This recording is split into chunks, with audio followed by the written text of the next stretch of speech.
नमस्कार दोस्तों, आइए जानते हैं आज मध्य प्रदेश की बड़ी खबरें। आज की पहली खबर है कि कैबिनेट से मिली है मंजूरी, सरकार 1 रुपए में देगी। जमीन कैबिनेट की मंजूरी मिलने के बाद अब नगरीय प्रशासन ने प्रदेश के नगरीय निकायों में गीता भवन बनाने की तैयारी शुरू कर दी है। पहले चरण में उन निकायों में इनका निर्माण होगा जहां जमीन उपलब्ध है। विभाग ने सभी निकायों से जमीन की जानकारी मांगी है। जिनके पास जमीन उपलब्ध नहीं है उन्हें सरकार 1 रुपए में जमीन देगी। इनका निर्माण पीपीपी मोड पर होगा। इन्हें सामाजिक, सांस्कृतिक और शैक्षणिक केंद्र के रूप में विकसित किया जाएगा। इसके लिए यहाँ बड़े हॉल के साथ लाइब्रेरी भी होगी। इससे वहां छात्र भी बैठकर अध्ययन कर सकेंगे। यहाँ ई लाइब्रेरी की भी व्यवस्था की जाएगी।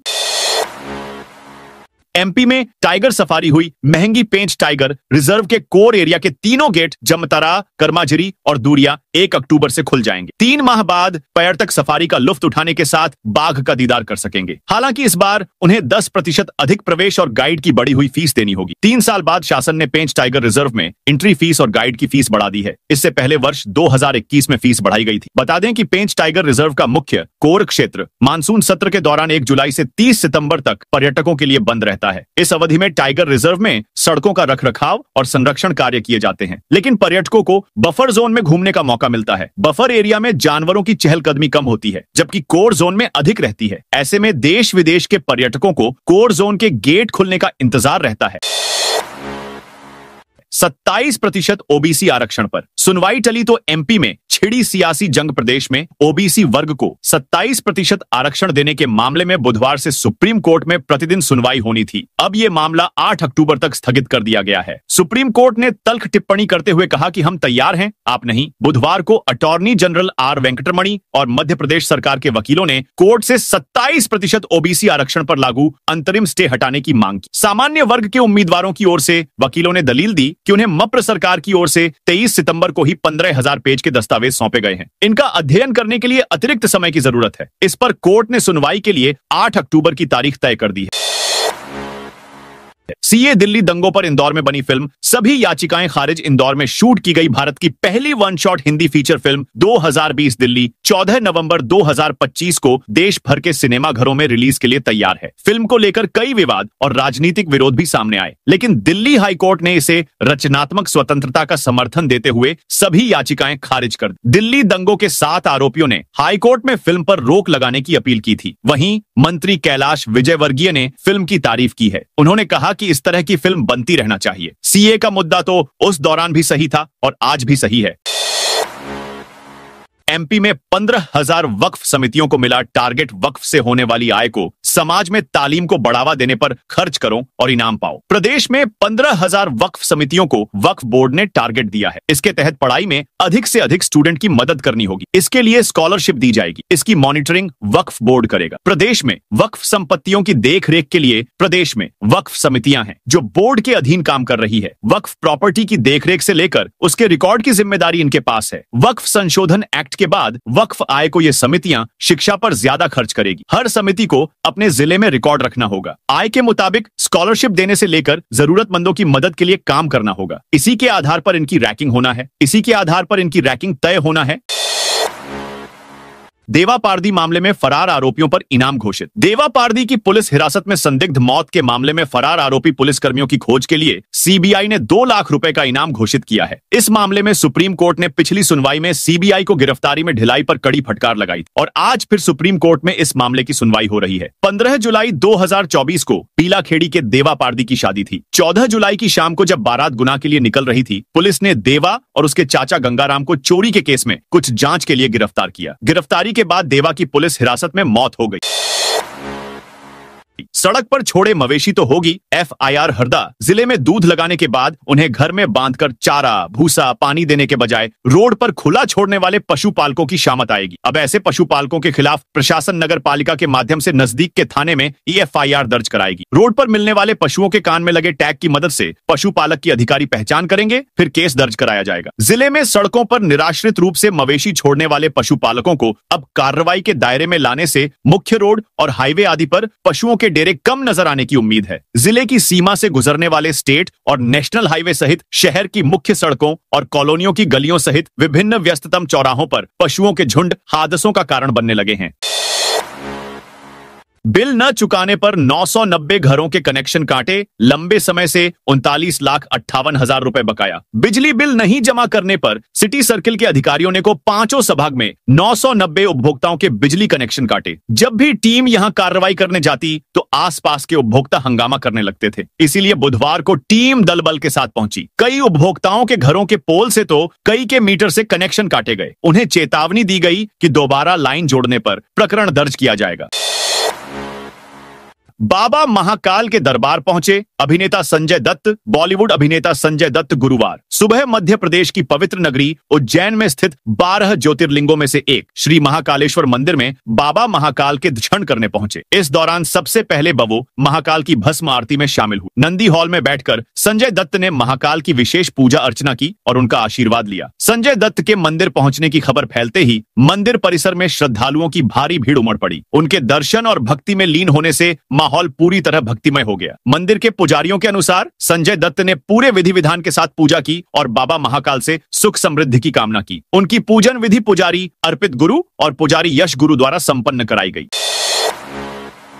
स्वास्थ्य विभाग की अनुबंधित कंपनी ने किया बड़ा घपला। दिग्विजय सिंह ने लगाए गंभीर आरोप। प्रदेश के सरकारी अस्पतालों में जांच सुविधाएं देने के लिए अनुबंधित science house medicals private limited पर कई गंभीर आरोप लगे हैं। कंपनी पर अस्पतालों में मरीजों की जांच ऊंची दरों पर करने और फर्जी मरीजों के नाम पर करोड़ों रुपए घपला करने के आरोप लगे हैं। दिग्विजय सिंह ने सरकार से जांच की मांग की है। कंपनी के भ्रष्टाचार और मिलीभगत की कहानी टेंडर लेने के लिए अपनाई गई प्रक्रिया से ही शुरू हो गई थी। टेंडर के लिए साइंस हाउस ने सबसे ज्यादा छूट का प्रस्ताव दिया। प्रतिद्वंद्वी L2 कंपनी भी दूसरे नंबर पर थी। प्रक्रिया में दोनों कंपनियां आमने सामने थी, लेकिन ठेका साइंस हाउस को मिला।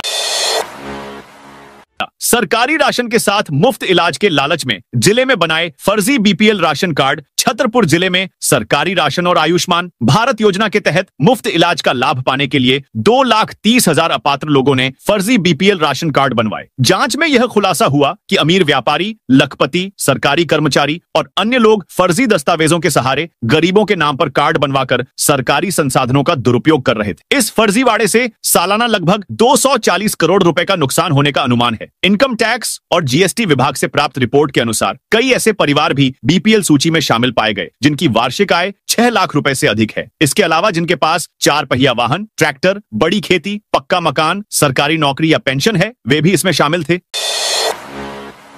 MP में अधिकारी कर्मचारियों के मुख्यालय छोड़ने पर बंद होगा भत्ता। मध्य प्रदेश में कर्मचारियों अधिकारियों को मुख्यालयों पर ही रहने की सख्त हिदायत दी जा रही है। ऐसा नहीं किए जाने पर प्रबंधन द्वारा कड़ी कार्रवाई की चेतावनी भी लगातार दी जा रही है। खासतौर पर प्रदेश की बिजली कंपनियां अधिकारी कर्मचारियों के मुख्यालय पर ही रहने के निर्देश पर सख्ती से अमल चाहती हैं। अधिकारियों का मानना है कि उपभोक्ताओं को बिजली की निर्बाध आपूर्ति की सुचारू व्यवस्था के लिए यह जरूरी है। मध्य क्षेत्र विद्युत वितरण कंपनी ने तो अपने अधिकारियों कर्मचारियों को मुख्यालय पर रहने और 24 घंटे 7 दिन अपने मोबाइल फोन चालू रखने के बेहद सख्त निर्देश जारी किए हैं। कंपनी का कहना है कि बिना अनुमति मुख्यालय छोड़ने पर कड़ी कार्रवाई की जाएगी। ऐसे अधिकारी कर्मचारियों के लिए साफ कह दिया गया है कि उल्लंघन पाए जाने पर उनका भत्ता बंद कर दिया जाएगा। MP में महज 170 रुपए में बदल जाएगा बिजली कनेक्शन का नाम। मध्य प्रदेश में बिजली उपभोक्ताओं के हित के लिए जहां बिल में अनेक प्रकार की छूट दी जा रही है, वहीं नए कनेक्शन लगाने के लिए भी प्रक्रिया बेहद सुविधाजनक बना दी गई है। इतना ही नहीं, प्रदेश में बिजली कनेक्शन में नाम परिवर्तन भी बेहद आसान कर दिया गया है। इसके लिए मध्य क्षेत्र विद्युत वितरण कंपनी ने पहल की है। कंपनी ने महज 170 रुपए का भुगतान कर बिजली कनेक्शन में नाम परिवर्तन कराने की सुविधा शुरू कर दी है। मध्य क्षेत्र विद्युत वितरण कंपनी ने सरल संयोजन पोर्टल के माध्यम से बिजली कनेक्शन के नाम में परिवर्तन करने के लिए ऑनलाइन सुविधा उपलब्ध कराई है। इससे उपभोक्ताओं को उनके परिसरों में पूर्व से विद्यमान कनेक्शन के नाम में परिवर्तन करना बेहद आसान हो गया है। 7 राज्यों के लिए चलेगी अमृत भारत एक्सप्रेस ट्रेन से सफर करने वाले यात्रियों के लिए राहत भरी खबर है। इरोड जोगबनी इरोड वीकली अमृत भारत एक्सप्रेस का नियमित संचालन 25 सितंबर से शुरू होगा। गाड़ी संख्या 1,66,000 एक इरोड जोगबनी अमृत भारत एक्सप्रेस 25 सितंबर गुरुवार को इरोड स्टेशन से रवाना होगी, जबकि गाड़ी संख्या 16,602 जोगबनी इरोड अमृत भारत एक्सप्रेस 22 सितंबर रविवार को जोगबनी से रवाना होगी। नई ट्रेन सेवा से महाकौशल और विंध्य क्षेत्र के यात्रियों को विशेष लाभ होगा। खासकर जबलपुर, कटनी, मैहर और सतना से बिहार एवं दक्षिण भारत के बीच सीधी यात्रा का नया विकल्प उपलब्ध होगा। रेलवे प्रशासन का मानना है कि यह सेवा व्यापारिक यात्रियों, छात्रों और तीर्थ यात्रियों के लिए बेहद सहायक साबित होगी। ध्वस्त की जाएंगी। अवैध कॉलोनियां, कॉलोनाइजरों पर होगी FIR। शहर में अवैध प्लाटिंग के विरुद्ध कार्रवाई के निर्देश दिए गए हैं। अमौधा, डिलौरा, धवारी क्षेत्र में की जा रही अवैध प्लाटिंग के विरुद्ध कार्रवाई के निर्देश निगमायुक्त शेर सिंह मीना ने अधीक्षण यंत्री को निर्देशित किया है। कहा गया है कि इन अवैध कॉलोनियों के कॉलोनाइजरों के विरुद्ध FIR दर्ज कराई जाए। साथ ही कॉलोनी निर्माण के लिए जो चिन्हांकन प्लाटिंग की गई है उन्हें ध्वस्त किया जाए। चंबल नदी की स्टीमर सेवा। चंबल नदी पार करने वाले सैकड़ों यात्री रोजाना खतरे में जीवन डाल रहे हैं। 75 यात्रियों की क्षमता वाले स्टीमर में अक्सर 100 से 150 तक लोग सफर करते हैं। भीड़ और सुरक्षा इंतजामों की कमी के कारण कर्मचारी उन्हें रोक नहीं पाते। मुफ्त सेवा होने के कारण यात्री नियमों को ताक पर रखकर सफर करते हैं। स्टीमर सेवा अंबाह क्षेत्र में चंबल नदी के दोनों किनारों के बीच लोगों को ले जाने के लिए है। इसका संचालन उत्तर प्रदेश सरकार द्वारा किया जाता है। विशेषज्ञों का कहना है कि थोड़ी सी चूक डूबने जैसी बड़ी त्रासदी का कारण बन सकती है। संतुलन बिगड़ने पर हादसा हो सकता है। ये उसेद घाट से पिनाहट घाट तक चलती है। फार्मेसी रजिस्ट्रेशन की प्रक्रिया आज से होगी ऑनलाइन। मध्य प्रदेश में फार्मेसी पंजीयन प्रक्रिया को गुरुवार से पूरी तरह ऑनलाइन कर दिया गया है। अब अभ्यर्थियों को घर बैठे पंजीयन प्रमाण पत्र मेल और डिजी लॉकर से उपलब्ध होंगे। इसके लिए न तो स्लॉट बुकिंग की जरूरत होगी और न ही परिषद कार्यालय में उपस्थित होकर सत्यापन कराना होगा। सिस्टम आधारित ऑटो वेरिफिकेशन से प्रमाण पत्र सीधे डिजी लॉकर पर पहुंच जाएगा। अधिकारियों ने कहा कि मध्य प्रदेश स्टेट फार्मेसी परिषद अब पूरी तरह डिजिटल गवर्नेंस की दिशा में काम कर रही है। अब प्राइवेट विश्वविद्यालय और महाविद्यालयों की जिम्मेदारी है कि वे विद्यार्थियों की सही जानकारी उपलब्ध कराएं। यदि गलती छात्रों की है तो उन्हें सुधार के लिए सूचित किया जाएगा। वहीं संस्थानों की लापरवाही पर मान्यता एवं एफिलिएशन पर कार्रवाई की जाएगी। इंदौर में एक दिन एक घंटा श्रमदान अभियान। एक दिन एक घंटा श्रमदान अभियान के अंतर्गत गुरुवार को इंदौर महापौर पुष्यमित्र भार्गव और निगम आयुक्त दिलीप कुमार यादव ने फूटी कोठी चौराहा स्थित ब्रिज के नीचे सड़क पर झाड़ू लगाई। स्वच्छता पखवाड़े के तहत यह अभियान चलाया जा रहा है। महापौर और निगम आयुक्त सहित निगम के कई अधिकारी कर्मचारी इस अभियान में शामिल हुए। उन्होंने अपने हाथों में ग्लव्स पहनकर रोड की सफाई की। इसके साथ ही उन्होंने स्वच्छता का संदेश दिया और यहां लोगों को स्वच्छता की शपथ दिलाई।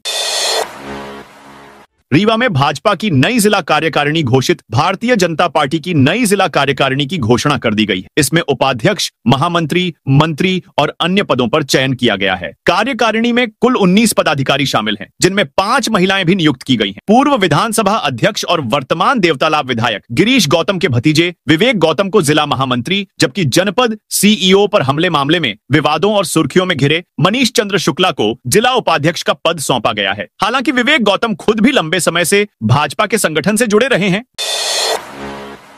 देवास में बिना RTO टैक्स दिए चल रही बसें। देवास में कलेक्टर रतुराज सिंह के निर्देश पर परिवहन विभाग ने शहर और जिले के मार्गों पर यात्री बसों की जांच अभियान चलाया। टीम का नेतृत्व जिला परिवहन अधिकारी निशा चौहान और जांच दल प्रभारी मीनाक्षी गोखले ने किया। जांच में 9 बसें बिना टैक्स जमा किए चलती पाई गई। इन बसों से मौके पर ही 2,88,000 रुपए टैक्स वसूला गया। बस संचालकों को चेतावनी दी गई कि भविष्य में बिना टैक्स बस चलाने पर जब्ती की कार्रवाई होगी। कांग्रेस कार्यकर्ताओं ने CEO को झापन दिया। शटनी के बड़वारा में कांग्रेस कार्यकर्ताओं ने मुख्य कार्यपालन अधिकारी को झापन दिया। इसमें आवास योजना की सूची जारी करने और बंद पड़े सामुदायिक शौचालयों को चालू करने की मांग की गई है। IT सेल कांग्रेस के प्रदेश सचिव राघवेंद्र सिंह ने कहा कि बड़वारा विकासखंड में आवास योजना का सर्वेक्षण पूरा हो चुका है, लेकिन लाभार्थियों की सूची अभी तक जारी नहीं की गई है। इससे गरीब और जरूरतमंद परिवार योजना का लाभ नहीं ले पा रहे हैं। विभिन्न ग्राम पंचायतों में लाखों रुपए खर्च कर बनाए गए सामुदायिक शौचालय पिछले 3 साल से बंद हैं। कांग्रेस कार्यकर्ता अवध यादव के अनुसार इन शौचालयों के ताले नहीं खुलने से उपयोग नहीं हो पा रहा है। इस्तेमाल न होने से शौचालय जर्जर हो रहे हैं और सरकारी धन बर्बाद हो रहा है। पेपरलेस हुआ रीवा का शासकीय संजय गांधी अस्पताल। रीवा का संजय गांधी अस्पताल अब पूरी तरह पेपरलेस अस्पताल बनने जा रहा है। यह प्रदेश का पहला सरकारी चिकित्सालय है जिसने ई-ऑफिस प्रणाली पूरी तरह लागू कर डिजिटल, पारदर्शी और कागज रहित कार्य प्रणाली को अपनाया है। मध्य प्रदेश सरकार ने सभी विभागों में ई-ऑफिस परियोजना लागू करने के निर्देश दिए थे। संजय गांधी अस्पताल के अधिकारियों और कर्मचारियों को प्रशिक्षण देकर यह डिजिटल व्यवस्था शुरू की गई। ई-ऑफिस राष्ट्रीय सूचना विज्ञान केंद्र द्वारा विकसित आधुनिक डिजिटल प्रणाली है, जिसका उद्देश्य सरकारी कार्यालयों को पेपरलेस, तेज, पारदर्शी और जवाबदेह बनाना है। है। मुरैना में एक साल में 354 शस्त्र लाइसेंस सस्पेंड। मुरैना जिले में उन शस्त्रधारियों के खिलाफ जिनके विरुद्ध आपराधिक मामले न्यायालय में विचाराधीन हैं, शस्त्र लाइसेंस निरस्त करने की कार्रवाई तेज कर दी गई है। पुलिस ने ऐसे 1402 शस्त्रधारियों की पहचान की है, जिनमें से पिछले एक साल में 354 के लाइसेंस सस्पेंड किए गए हैं। हाल ही में 282 लाइसेंस सस्पेंड कर इस कार्रवाई को अब तक की सबसे बड़ी बताया जा रहा है। मुरैना जिले में 25,000 से अधिक शस्त्र लाइसेंस हैं। शस्त्र लाइसेंस जिले में एक सामाजिक प्रतिष्ठा का प्रतीक माना जाता है। नए आवेदन रोजाना कलेक्टर और एएसपी कार्यालयों में आते रहते हैं, जिससे कार्यभार काफी बड़ा हुआ है। नीमच में गरबा स्थल के पास मांस बेचने से तनाव। नीमच जिले के मनासा के ग्राम अंतरी माताजी में बुधवार रात तनावपूर्ण स्थिति उत्पन्न हुई। गरबा आयोजन स्थल के निकट एक दुकान में मांस मटन की बिक्री की जा रही थी। यह घटना माता रानी की आरती के समय हुई। ग्रामीणों और गरबा समिति के सदस्यों ने इस पर कड़ा विरोध जताया। डायल 112 की टीम मौके पर पहुंची। टीम ने मांस विक्रेताओं को समझाने का प्रयास किया, लेकिन स्थिति में कोई सुधार नहीं हुआ।